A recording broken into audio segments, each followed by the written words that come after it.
오늘 말씀의 제목은 예수님의 위로입니다. 오늘 본문은 잠시 후 불과 몇 시간 뒤에 일어날 이 예수님의 순환을 맞을, 그런데 그 시점에서 놀라운 선포이지요. 예수님을 향한 제자들의 배신과 또 그거에 연이어서 예수님께서 재회의 약속을 주신 이런 예언의 말씀입니다.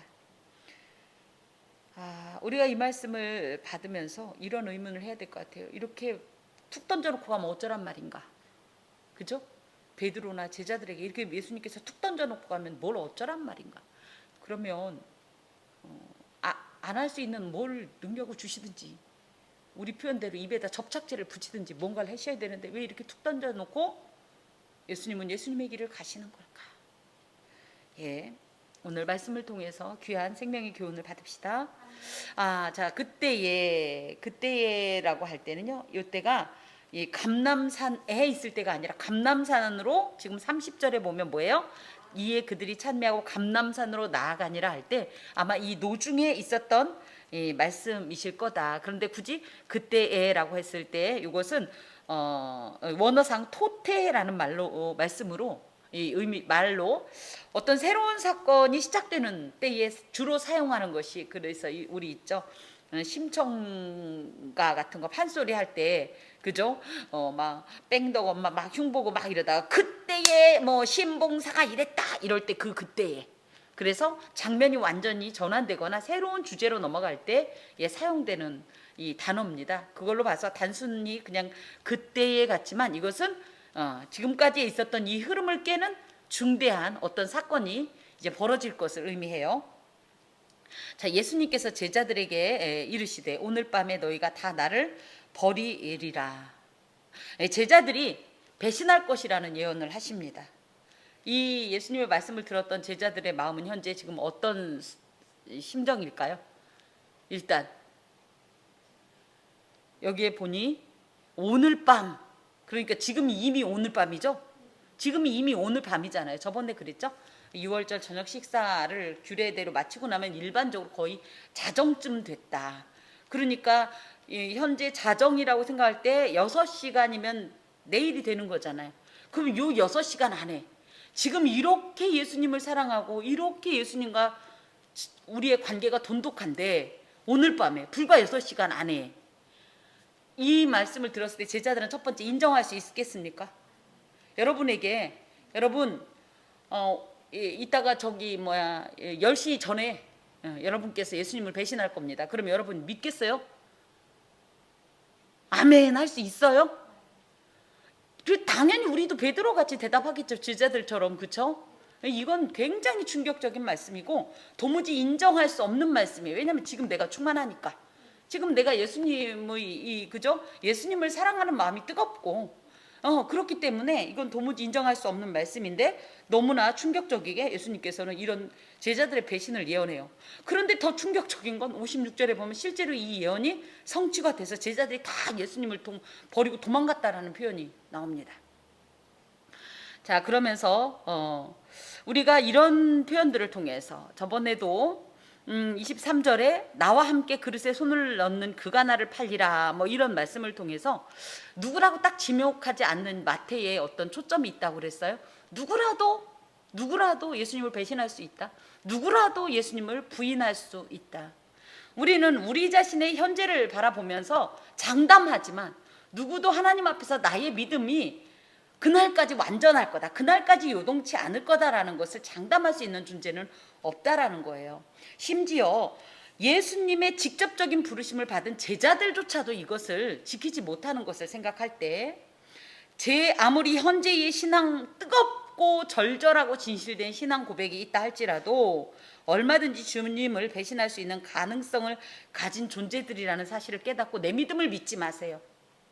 날마다 우리의 믿음은 새술은 새 부대에 담는 것처럼 날마다 하나님과의 일일이 새로운 일일이 그 온전함을 향하면서 계속적으로 반복되어야 합니다.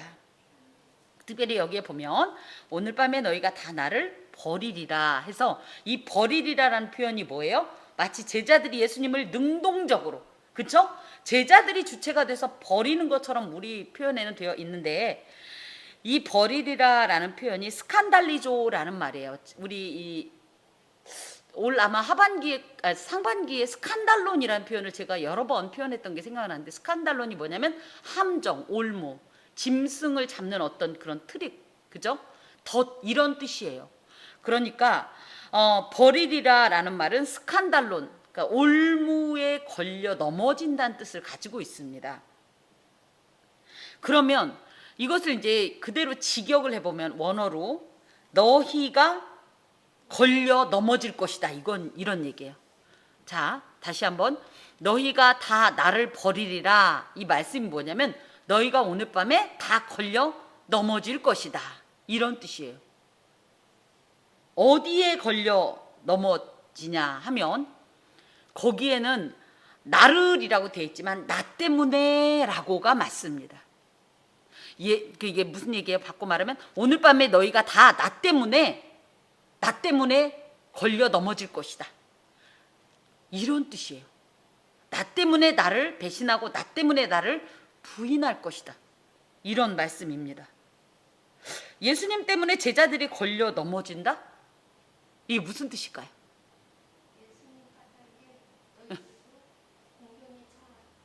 예수님이 그러니까 제자들을 곤경에 빠뜨리는 존재다, 맞나요? 그건 아니고, 예. 자, 보십시오. 이 제자들은요, 지난 3년 동안 예수님을 따라다니면서 예수님을 실제적으로 목격했어요. 대표적인 예가 이제 오병이어 사건이라든가, 물 위를 걷지를 않나, 귀신을 내쫓지를 않나, 그죠? 질병을 고치지를 않나, 눈먼 자를 눈을 뜨게 하고, 그죠? 절대 고쳐지지 않는 수많은 질병들이나 문제들에 있어서 특별히 물 위를 걸으신 사건이 무엇인지도 우리 알고 있잖아요. 절대 제어할 수 없는 이 바다의 세력, 악마의 세력, 이 악의 세력을 능히 이 정복하시는 이런 이 권세자라는 것을 이들은 봤어요. 그래서 이분은 보통 인간과는 다른 신적인 존재다라는 것을 이들이 느꼈어요. 알게 됐어요. 그러면서 이것이 이제 여기서 멈춰서 이분을 그냥 하나님으로만 섬겼으면 그야말로 괜찮은데 어떻게 되냐, 이들은 이런 예수님의 보통 인간과는 다른 그러니까 다른 신적인 어떤 이런 능력이나 이런 정체성을 자신의 기대감을 충족시키는데 사용하려고 마음먹었어요. 우리가 보통 그 당시에 유대 사회에 팽배했던 메시아 대망 사상이 하나님께서는 뜻이 하늘에서 이룬 것 같이 땅에서도 이루어지리다 해서 하나님 왕국의 통치, 하나님 바실레이아, 하나님의 왕국이 이렇게 계시록 21장에 있는 것처럼 이렇게 내려오는 어떤 그런 의미에서 하나님 왕국에서의 어떤 하나님 예수 그리스도의 이 메시아를 이 의미를 강조했는데, 이들은 뭐예요? 그게 아니라 이 땅에서 지금 우리가 원하는 방식과 그 어떤 칼라대로, 그래서 그 당시에 그들이 로마의 압제하에 있었고 이들에게 진정 메시아는 누구다? 이 로마를 무찌르고 그 압제에서 자신들을 해방해 주는 것이 진정한 이스라엘의 메시아로서의 어떤 정체성이다. 그래서 그것을 기대했어요. 그러니까 예수님이 누구다? 우리에게 구원을 주시러 오셨다 할 때 우리는 그 구원을 정말 영원한 생명과 연결이 된다면 이들은 그 구원이 뭐다? 실제적으로 이 로마를 물리치고 로마의 압제하에서 우리를 해방하는 것이 구원이라고 생각했기 때문에 이들은 그런 어떤 기대를 갖고 있었는데요. 이런 기대가 지금 물론 이제 십자가도 가지만요. 겟세마네 그 십자가 이전에 겟세마네 동산에서 우리 이제 계속 다다음 주에 이제 살펴볼 내용에 이 가룟 유다의 이 사악한 입맞춤으로 말미암아 로마 군병들에게 예수님이 이제 사로잡혀 가는 그런 모습 있잖아요. 그때 이 제자들은 그때도 기대했을 거예요. 와도 겁 안 냈죠. 그러니까 베드로가 겁도 없이 막 칼질을 한 거 아니에요. 이래도 괜찮아. 왜? 우리 예수님이 세니까. 그런데 놀랍게 우리 예수님 그 센 분이 아무것도 안 하고 저항 한번 하지 않고 무기력하게 체포되는 이런 모습을 보자. 예수님의 인간편에서 볼 때는 무능력해 보이는 모습, 하나 더는 자신의 기대감이 충족되지 못하는, 이런 모습을 보고 제자들이 결론적으로는 시험에 들게 된 거예요. 실망하게 된 거예요. 그러면서 주님에 대한 신뢰가 무너졌고, 그러면서 더 이상 이 주님을 따를 이유가 없다라는 마음에 주님을 저버리게 만드는 거예요. 그래서 사실은 제자들이 물론 이제 이게 말이 잘못된 건 아니에요. 우리가 이해하는 바가. 하지만 어떤 이런 속내를 담고 있는 모습입니다. 그래서 이곳에서 우리가 이 받을 수 있는 하나님의 귀한 메시지는 결국 제자들 자신의 하나님의 생각과 다른 기대들, 하나님의 계획과 다른 어떤 것들이 사실은 자신의 올무가 되게 됐고, 자신에게 올무가 됐고, 그것으로 인해서 우리가 이 올무에 걸려 넘어진 거예요. 근데 어떻게 보면 형태적으로는 뭐예요?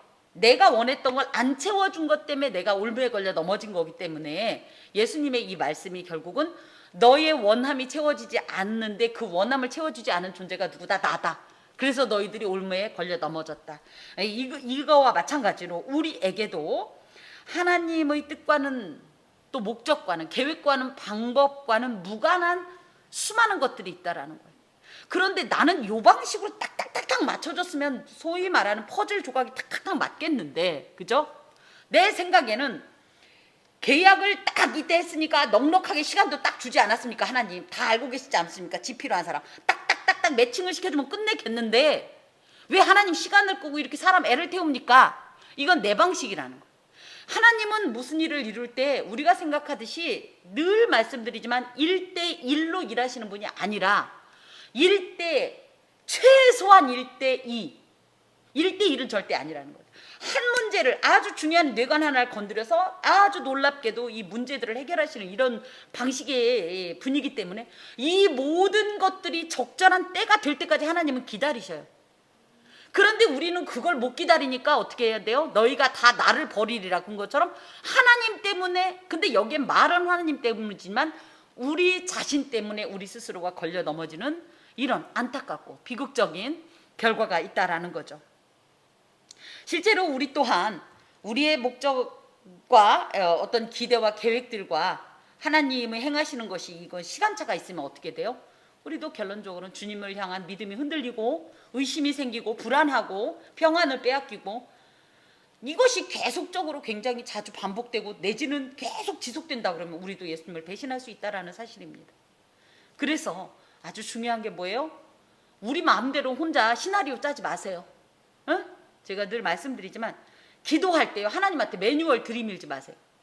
하나님 이렇게 하면 딱딱 좋겠습니다. 딱딱딱 알았죠? 오케이? 그럼 이렇게 하세요. 이건 이미 그분은 우리에게 하나님이 아닙니다. 우리 다음 주에 나오겠지만 사실 아버지의 뜻이거든이 맞아요. 아버지의 뜻이거든. 그런 의미에서 제자들에게 거꾸로 얘기하면 이 말씀을 바꾸면 뭐냐면 지금 네가 가지고 있는 그 어떤 너희들의 메시아 이 사상 내지는 기대 때문에 너희들이 넘어질 것이니 그것을 바꿔라. 교체해라. 온전한 것으로. 이런 의미이기도 합니다. 자, 또 이것이 그러면 어떤 의미가 있냐? 신학적으로 기록된 바 내가 목자를 치리니 양의 떼가 흩어지리라 하였느니라 라는 말씀이 성취되는 어떤 그 도구이기도 하다. 이런 말씀이에요. 이건 스가랴서 13장 7절의 말씀인데, 상식적으로는 제자들의 배신이 그들의 연약성과 죽음에 대한 두려움 또 실망감 때문이지만 또 한편으로는 뭐냐? 마태는 이 마태의 얼굴, 마태복음의 얼굴이 뭐냐면 선생님의 얼굴이라는 표현을 제가 왕왕 씁니다. 이 가르치는 교사로서 어떤 일이 있을 때 이것이 사실 이전에 예언되었다는 것을 교훈하면서 또 다른 하나님의 어떤 말씀이 반드시 성취된다는 것을 강조하고 있는데, 그런 의미에서 이 제자들의 배신은 그 자리에서 즉흥적으로 일어난 것이 아니라 이미 구약에 예언되었던 말씀으로 그 말씀이 성취되는 것이다. 이런 말씀을 통해서 하나님은 결코 성경적 근거가 없는 예언은 하지 않으시고, 그래서 앞뒤가 맞는다 소리를 저희가 말하죠. 하나도 이 빠짐없이 다 맞는다는 말씀을 하시는데, 그러므로 목회자들 또한 분명하고 명확하게 그리고 단호하게 기록된 성경을 전파하고 그 기록된 성경이 반드시 응한다라는 사실을 강조해야 하며 우리도 믿음의 눈으로 그 사실을 목격할 수 있는 믿음이 있어야 합니다. 왜 이렇게 표현하냐면 믿음이 없이는 하나님의 일을 볼 수가 없어요. 똑같은 일이 일어나도 예수 믿는 자들에게는 지금 이 코로나 이 시국 가운데 뭐라고 그래요? 이들은 왜 이런 일이 있을까? 그런데 우린 뭐라고 얘기해요? 이것은 하나님의 메시지다. 이렇게 보는 거예요. 이것이 바로 믿음을 갖고 있는 자의 관점과 갖지 않은 자의 관점이에요. 그런 의미에서 하나님의 말씀을 저희가 알고 이 믿음으로 받으면 이 세상에 일어나는 일들이 이 짝이 맞는 것을 많이 발견하게 되고, 그렇구나, 우리 하나님이 이렇게 말씀하신 것을 이렇게 이루시는구나 라는 것을 확인할 수 있고, 그것 때문에 우리 안에 믿음의 이 어떤 강화가 있습니다. 예, 두 번째, 기록된 성경은 반드시 성취된다. 그런 의미에서 주님의 예언, 특별히 제자들의 배신, 또 지난주에 살폈던 또 이 유다에 가론 유다에 대한 이런 모든 예언들은 틀림없이 성취된다라는 사실이에요. 제자들의 배신과 도주가 비록 예언된 성경에 근거되어 일어난 것이긴 해요. 하나님의 작정하심 가운데 이루어진 일이긴 하지만 그렇다고 해서 그 말씀을 이루려고 제자들이 일부러 배신했나요? 그 말씀을 이루려고 가룟 유다가 일부러 자신의 고통스러운 이런 어떤 상황을 그래도 내가 주님을 배신해야 주님의 뜻이 이루어져 하고서 주님을 배신했나요? 그렇진 않다라는 거죠. 그렇기 때문에 이 하나님은 모든 악조차도 하나님의 일을 사용하는 어떤 도구로 쓰시지만 그 악에 대해서는 반드시 하나님의 징벌이 있습니다. 그 윤리적 책임에 대한 어떤 이런 촉구가 있습니다. 절대 면제되지 않습니다. 자, 그러면서 그러나 내가 살아난 후에 너희보다 먼저 갈릴리로 가리라. 지금까지 죽으신다고 또 그러더니 갑자기 살아나신 후에 그래서 이 말씀 속에는 예수님은 죽음의 권세를 이기고 반드시 다시 살아난다라는 거예요. 그것을 강조하고 계세요. 죽으러 가시고 계신데 살아난다라고 다시 한번 제자들에게 교훈하십니다. 그리고 무엇보다 예수님은요, 지금 현재는 눈앞에 당장 보이는 건 뭐예요? 곧 있을 체포, 또 사형 명령, 그리고 이 십자가의 죽음이에요. 그럼에도 불구하고 이 마치 커튼처럼, 그죠? 내 앞에 체포, 배신, 사형 언도, 십자가의 고통스러운 죽음이라는 이 커튼이 있지만 이 커튼을 제끼고 나면 그 뒤에는 하나님의 예비하신 놀라운 내일이 있다라는 사실을 예수님은 강조하셔요. 우리도 마찬가지입니다. 지금 내 눈앞에 있는 수많은 커튼들이 있다라는 거예요. 그런데 우리는 이 커튼에 속죠. 근데 이 커튼을 열어 제껴보면 진짜가 있는데 그건 뭐다? 현재의 고난은 장차 이 하나님과 누릴 영광과 좋기 비교가 안 되는 거예요. 예수님께서는 이런 말씀을 통해서 우리에게 자꾸만 눈앞에 있는 어떤 현재를 보고 현실을 보고 낙담하지 마라, 절망하지 마라, 섣부른 판단하지 마라. 하나님은 반드시 승리자시다. 하나님은 모든 것을 온전케 하시는 분이시다. 하나님은 전지자시오 전능자로서 그 권능과 위엄을 통해서 우리에게 하나님의 하나님 되심을 보여주고 그것으로 인해서 하나님은 영광 받으신 하나님이라는 신뢰가 우리에게 있어야 돼요.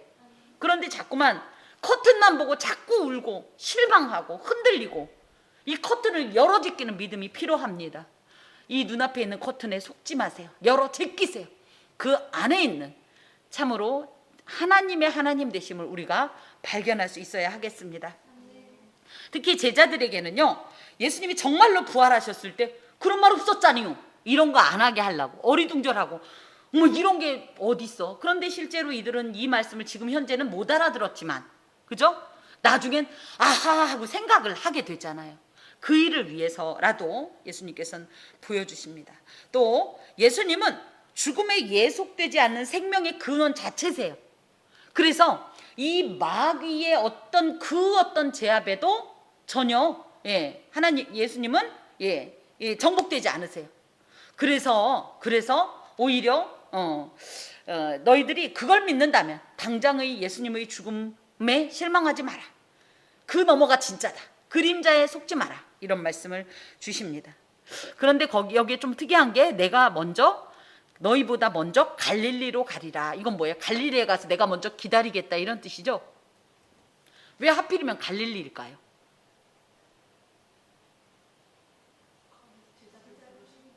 거기에서 처음에 만났던 곳이 그곳이고 또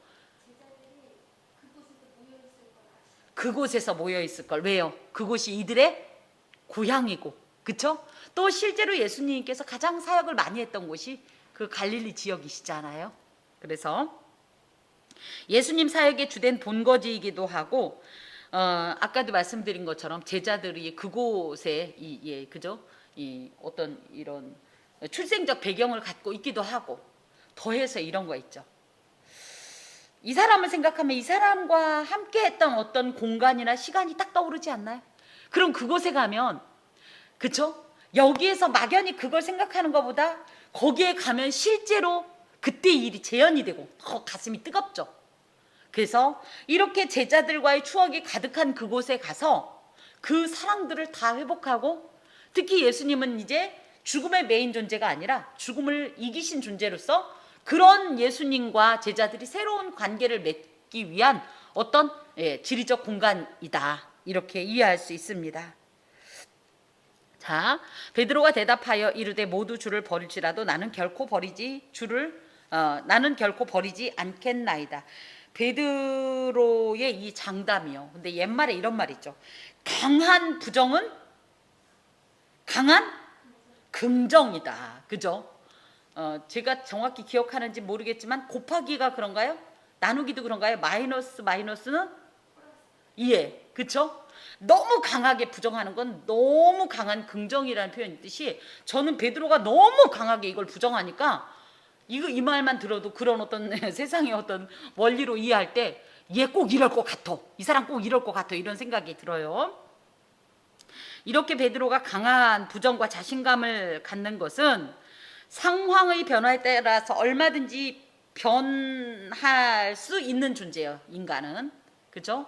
방금 전까지 주님을 사랑한다고 했지만 곧바로 죽음의 위협 앞에 내 생명부터 생각할 수밖에 없는 그런 존재라는 거죠. 그렇게 되면 타협하게 될 거고, 내지는 피할 수 있게 된다라는 어떤 인간 이 존재에 대한 깊은 자각은 없이, 오직 이 사람이 지금 누구도 안 정해졌지만 자칭 누구예요? 수제자 아닙니까? 그죠? 자칭 헤드잖아요. 그래서 이 제자들을 대표해서 지금 베드로가 얘기하고 있는 거예요. 우리는 절대 그럴 리 없습니다. 그러면서 무엇보다도 내가 그렇지 않습니다라는 것을 강조하면서 예수님 앞에서 내가 얼마나 믿음이 좋은 사람인지, 또 내가 얼마나 이들 중에서도 더 예수님을 사랑하는지, 이런 것을 이렇게 표현하고 싶은 이런 섣부른 장담이 되겠습니다. 하지만 기억해야 할 것은 인간은 분명히 한계를 가진 상대적인 존재라는 사실이에요. 그러므로 함부로 맹세하거나 단언하지 말아야 돼요. 나는 절대로 그러지 않는다라는 표현 저희 조금 조심스럽게 사용해야 됩니다. 나는 결코, 반드시, 이런 표현들 믿음을 가지면 가질수록, 성숙해지면 성숙해질수록 내가 이런 말을 하고 곧바로 또 변하면 어떻게 되나, 이런 염려가 되더라고요. 오직 인간은 자신의 연약함과 무능함을 자각하고 하나님 앞에서 오직 하나님께서 이것을 이루어 주십시오, 하나님 나 여기서 아멘 아멘 하고요, 문 밖에 나가면 곧바로 넘어져요, 하나님 붙잡아 주세요, 하나님 말씀으로 붙잡아 주세요, 성령의 권능으로 붙잡아 주세요, 이런 하나님의 도우심과 인도하심만을 구하고, 절대 인간 스스로를 믿고 자신만만해 하는 태도는 저희가 삼가야 하겠습니다. 그랬더니 예수님께서 대답하시길 내가 진실로 내게 이르노니 오늘 밤 닭 울기 전에 내가 3번 나를 부인하리라. 내가 진실로 내게 이르노니, 이런 표현은요, 베드로가 강한 부정이었다면 예수님은 강한 긍정을 나타내세요. 그래서 베드로가 강한 자기 확신으로 얘기했던 것과는 달리 주님은 베드로가 분명히 주님을 부인할 것이라는 것에 대해서 확실하게 말씀하세요. 그래서 사람을 떠보고 이런 것이 아니에요. 주님의 말씀은 참으로 진실하십니다. 하나님의 말씀은 거짓이 없어요. 그래서 특별히 오늘 밤 닭 울기 전에 내가 3번 나를 부인하리라, 이 말이 오늘 밤 닭 울기 전이라 라는 말은 33절에 내가 결코 주님을 버리지 않겠다라는 이 장담이 얼마나 빠른 시간에 무너지는지를 표현하시는 건데요. 이 닭 울기 전에 이 말은요, 히브리 사람들은 닭이 새벽에 3번 운다고 생각했대요. 12시 반에 한 번, 1시 반에 한 번, 2시 반에 한 번. 그런데 여기에 보니까 뭐예요? 닭이 3번 울기 전에, 그러니까 오늘 밤 닭 울기 전에 내가 3번 나를 부인하리라, 이렇죠. 그러니까 닭이 이 3번 울기 전이니까 지금이 12시라고 쳐도 뭐예요? 앞으로 몇 시간 안에? 2시간 반 안에, 이런 뜻이에요. 마가복음의 14장에 보면 우리가 2번이라는 표현을 어디서 들은 것 같죠? 이게 마가복음에 기록되어 있는데요. 마가복음엔 뭐라고 되어 있냐면 2번 울기 전에 이렇게 되어 있어요. 2번째가 몇 시라고요? 1시 반. 그러니까 이걸 조금 우리가 의역하면 뭐예요? 너 1시간 안에, 이런 뜻이. 그 1시간 안에 심지어 나를 몇 번이나? 3번이나 부인할 것이다. 3번을 부인한다라는 것은, 그쵸, 우리도 맨날 이런 얘기하죠. 3세판 아뇨, 이렇게 표현하죠. 가위바위보 했는데, 그쵸? 처음엔 가위바위보로 결정하자. 근데 내가 지면 뭐라 그래요? 야, 3세판 아냐. 그랬더니 내가 또 1대2로 졌네. 그럼 뭐라 그래요? 또 5승, 5번에서 그 중에 3번으로 막 이렇게 바꾸죠. 그 3이라는 거에 이렇게 매이는 이유는 이 동양적인 어떤 그 문화적인 사고이겠지만, 이 3번이라는 표현은 확실하다, 철저하다, 이런 뜻을 갖고 있다고 그래요. 그러니까 베드로가 실수로 한 번 하는 것이 아니라 정말 네 진심으로 나를 부인할 것이다라는 이런 예수님의 예언입니다. 비록 강하고 자신 있어 보이는 현재의 어떤 고백이 있지만, 연약한 인간의 실체는 이처럼 불과 눈앞에, 불과 한 발자국의 뒤의 일도 장담할 수 없는 존재라는 것을 주님께서 말씀하셔요. 그랬더니 베드로가 그 말을 듣고 얼마나 발끈했는지, 베드로가 이르되 내가 주와 함께 죽을지언정 주를 부인하지 않겠나이다 하고 모든 제자도 그와 같이 말하니라. 그래서 내가 주와 함께 죽을지언정, 이것은 그래, 내가 주님 때문에, 주님이 십자가에 못 박히는 거 보면 내가 그냥 내 손으로 그냥 내 목숨을 어떻게 하지요, 이런 뜻인가? 물론 그런 뜻으로도 이해할 수 있겠지만, 이런 뜻이에요. 비록 내가 당신과 함께 반드시 죽어야만 할지라도. 그래서 뭐예요? 당신의 그 죽음의 순간에 내가 당신과 함께 죽겠습니다. 그럴지라도 내가 죽으면 죽었지, 이런 뜻이에요. 자신의 의지와 상관없이 예수님과 함께 죽을 수밖에 없는 상황에 처할지라도 결코 주님을 부인하지 않겠습니다. 그리고 이 말을 들으니 제자들도 다 같이, 물론 진심이기도 했겠죠. 한편으로는 그런 것도 있겠죠. 군중심리. 우리가 누군데? 그러면서 우리는 아닌 말로 예수님께 뽑힌 자들 아니냐, 우리가 지대로 한다, 뭐 이런 강한 확신이 있었겠지만, 이들은 모두 완벽하게 실패합니다. 물론 요한은 예수님, 이제 요한복음에 보면 예수님의 십자가 아래에 함께 있었다고 기록되어 있지만 56절에는 모두 다 버렸다고 표현하고 있어요. 우리가 하나님 앞에서 어떤 말을 할 때 절대 자신에 대한 과신을 버려야 해요. 나는 그럴 것이다, 없습니다. 함부로 장담도 하지 말아야 합니다. 예수님께서 아까 맨 처음에 제가 질문을 던진 대로 제자들의 배신과 베드로의 부인을 말 안 해도 뻔히 그렇게 될 건데 뭐하러 굳이 말씀하셨을까요? 내 자신을 알라, 네가 곧 그럴 놈이다.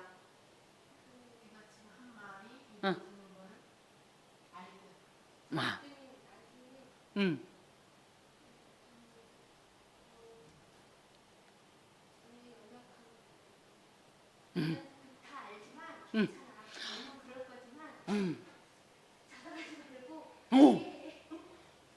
정확하게 제가 묵상한 말씀이에요. 그래서 제목이 뭐냐면, 이게 베드로의 부인을 예언하시다, 이게 아니라 제가 예수님의 위로라고. 이 말씀 속에서 전 그걸 받았어요. 이 말씀 속 뭐예요? 예수님은 우리의 연약함을 아셔요. 실패할 걸 아신다고요. 실제로 얘기해줘도 못 알아듣고요.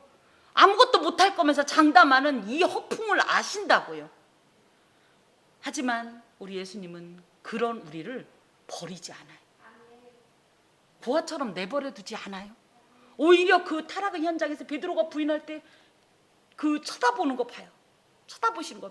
그럼 우리가 하나님이고 저 같은 성격, 하나님이 저 같은 성격이면 어떻게 하겠어요? 그 자리에서 그냥 불을 그냥 확 때려가지고 그냥 어떻게 그냥 그 자리에서 홍군형을 냈으면 좋겠는데, 예수님은 그 베드로의 실패를 바라보는 그 측은한 마음도 함께 그 눈빛에 있을 것입니다.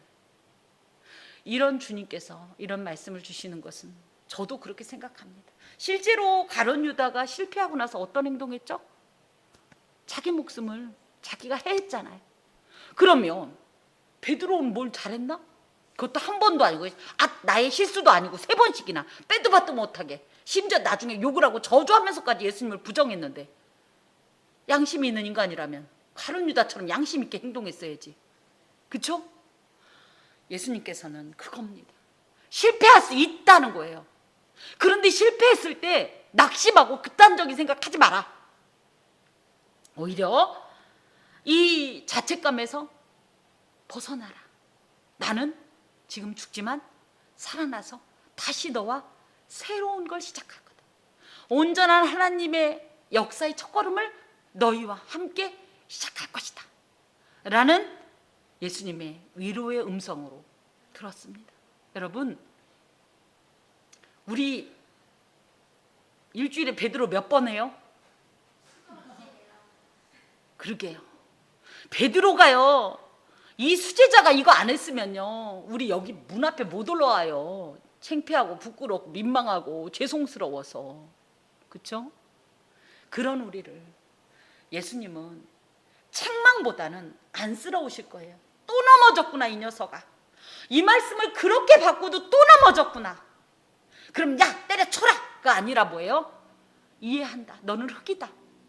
그러니 내가 너를 도우리라. 그러니 내가 굳세게 나의 오른손으로 너를 잡으리라. 그래서 온전한 구원의 길로 가게 하리라. 승리하게 하리라. 온전하게 하리라. 생명을 주리라. 매일매일 실패합니다. 우리는 매일매일 주님을 부인합니다. 하지만 우리가 양심에 털이 나서 아무렇지도 않게 하나님께 오는 게 아니라, 사실은 예수님의 이 눈빛을, 이 가슴을 알기 때문에 올 수 있는 거예요. 그런 의미에서 한 주간도 우리는 실패할 수 있습니다. 또 한 주간 우리 또 마귀에게 속을 수 있습니다. 속습니다. 가정이 아니에요. 기정사실이에요. 하지만 다시 예수님은 또 새로운 관계를 위해 우리를 기다리고 먼저 갈릴리에 가십니다. 우리도 그 예수님의 너르고 완전하고 확실한 품을 향해서 우리의 실패에 좌절하지 말고, 발목 잡히지 말고, 마귀에게 참소당하지 말고 줄줄 끌고라도 반드시 예수께 나와서 험한 십자가 안에 능력 있네, 그 능력에 우리의 모든 삶을 맡기고 주님과 영원히 동행하는 큰 복락을 누리시는 저와 여러분이 됩시다. 이것은 하나님의 말씀입니다. 주님, 생각도 못했어요. 저희는 베드로가 당신을 배신하고 부인하는 모습을 책망하신다고 생각했어요. 하지만 놀랍게 이 안에는 주님의 따뜻한 미리 하시는 위로가 계심을, 실패에 대해서 이미 용서하심을 말씀하시니 정말 위로가 되고 감사합니다. 주님, 그렇다고 해서 저희가 주님의 용서와 은혜와 위로와 격려를 값싸게 여기지 않겠습니다. 하지만 새로운 용기를 주시고, 그럼에도 내가 너를 기다리리라, 그럼에도 내가 너를 내치지 않고 만나리라 약속하신 그 약속을 기억하고 주님께로 나오겠습니다. 주님, 우리를 영접하여 주시고 우리의 삶의 현장 어느 곳에서든지 주님이 비록 타락하고 역겨운 현장이라도 그곳에 주님이 함께 계시고 저를 지키시고 보호하심을 알게 하사 믿음으로 주님의 옷자락 굳게 잡고 참으로 주님의 승리에 동참하는 우리의 모든 삶 되게 하여 주시옵소서. 주님, 코로나19로 인하여서 정말 일생에 경험해보지 못했던 모든 아버지의 세상의 풍습과 예배의 어떤 모습을 만나면서 사실은 너무 절망도 되고 언제까지 이래야 되나 하는 괜한 아버지 조바심도 있습니다. 하지만 하나님은 이 모든 상황 가운데서도 위로를 예비하셨고 새 힘을 예비하셨고 이것을 통해서 하나님의 놀라운 은총으로 갚아주실 것을 믿고 한 걸음 한 걸음을 저와 동행하며 승리케 하여 주시옵소서. 감사하고 예수 그리스도의 이름으로 기도하오며 주 예수 그리스도의 은혜와 하나님의 사랑과 성령의 교통하심이 은총을 입은 함께하는 교회 모든 권속과 그 삶에 영원히 함께하옵시기를 간절히 축원하옵나이다. 아멘.